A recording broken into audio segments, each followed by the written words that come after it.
Hi, welcome back to another edition of MicDrops. I'm your host, Richie Averill, and I'm joined today with Marc Cunningham from Grace Property Management. Welcome. Thank you, Richie. And we just got some great questions around property management. So question one, what is property management? What does that look like for a real estate agent? Yeah, and there's been kind of this fascination recently, it seems like, in the real estate sales space with property management. Yeah. Simply because the Denver market's been so hot, all these Right. investors are coming to the area and they need a property manager. So the big thing that agents need to realize and remember, that if they're gonna do property management, number one, they have to have a license in the state of Colorado, right? So you cannot do property management for a third party without a real estate license.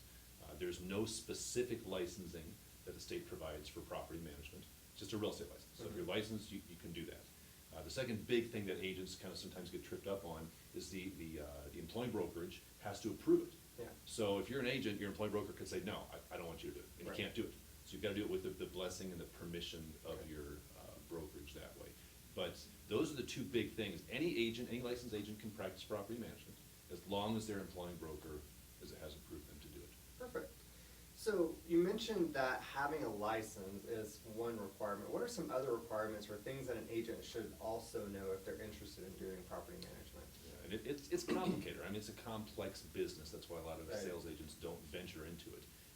One of the biggest things that is different from real estate sales versus property management is the accounting side of Gotcha. things. So if you're a property manager, so as a property management company, we're collecting rents, right?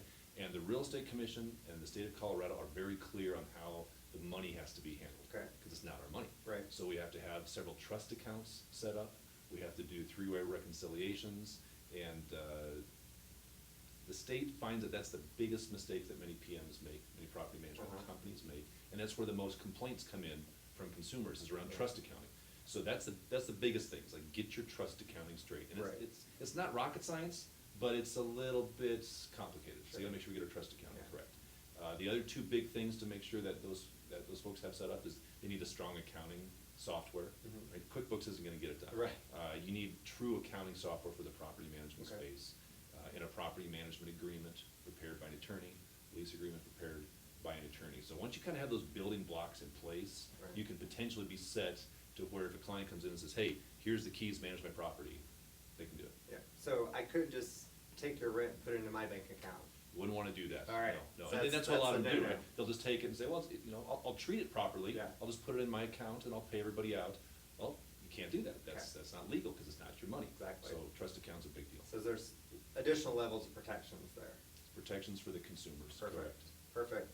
And recently, we've had some changes at the state level in terms of community association management, property management. Can you talk a little bit about what's going on with that?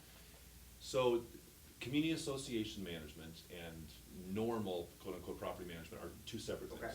So we have a property management company, we're property managers. Right. We personally do not do community association Gotcha. management. So you can be a property manager and still not do community Okay. association management. Now, up until, 60 days ago, you had to have a separate licensing to do community association management. And that started a few years ago, so if you wanted to be like an HOA manager, right? So all these new neighborhoods are getting built, and part of the builder requirements are typically, you have to have an HOA. You are a member of an HOA whether you want it or not. Right. Well, the state of Colorado a few years ago said, hey, if you're gonna be managing these HOAs, you've got a lot of money. Yeah. I mean, all those dues every month, and so we wanna make sure that money's protected. And part of that protection is we're gonna require licensing for the company that's managing it. Right. And 60 days ago, for whatever reason, they decided to do away with that. They said, okay, no more licensing, we're gonna re-review the whole process. So as of today, if you wanted to be a community association management company, you could. Anybody I could. No, you don't. And it's a little bit scary, really, because those people are controlling a lot of money, but as of now, legally, there's no oversight for those folks. Now, in the industry, we kind of think that'll probably change because DORA is already looking at it, and they're gonna be making some recommendations to the legislature on whether or not that should continue. Okay. That'll probably come back around. So if you're a community association manager and you're licensed, don't let it lapse. Okay. Keep that in place, because that'll probably swing back Right. around. But you don't have to do community association management to do single-family management. They're two separate animals. That's a great breakdown of those. I appreciate that. If there are agents out there watching, which I'm sure there are, that might be thinking about becoming a property manager, what 3 pieces of advice could you give them to make sure they're doing it the right way in the best possible way of becoming a property manager? Yeah, good question. I think what you want to do is be able to look at the pros and cons, right? Because there are absolute pros and there are absolute cons. So let me give you a couple of each. Okay. So I think the pro number one, if you're an agent, you're working with buyers and sellers, Yeah. property management is a natural add-on to your business. Yeah. Right? It's another service offering that your clients may want. Right. If you work with an investor clients, well, they want it managed. Yeah.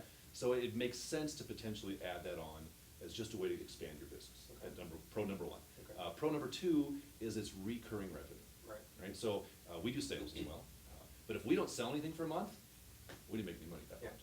But that's okay, because we have our property management base. So if we don't sell anything, we're still eating. Okay. Because we've managed some properties, we've collected some rents, so it becomes a recurring revenue stream, which Right. is just, in the business world, that's great, that's what Yeah. you want. Right? Absolutely. So those are 2 pros. Now, a couple cons, number one, is it's very litigious, Okay. right?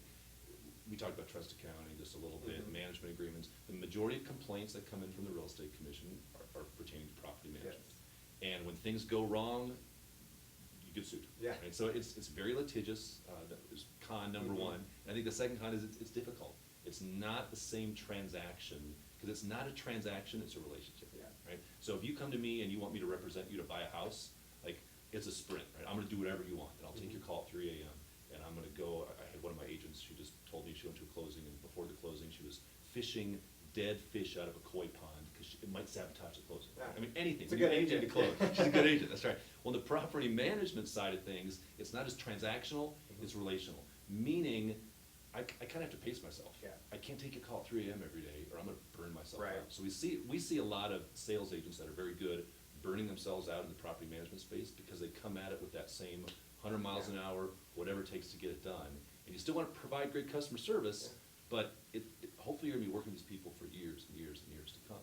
So you've got to be sure that you have the mentality to be able to handle Yeah. the 3 AM Sure. calls and do that on a regular basis. Well, perfect. So any agents out there that are watching that are interested in becoming a property manager, you can, because you have a real estate license, but there are additional things you need to look into. So Marc, I really appreciate you coming today and breaking it down for us, and we'll hope to see you around soon. Happy to do so. All right. Have a great day, and we'll see you on the next episode of Mic Drops.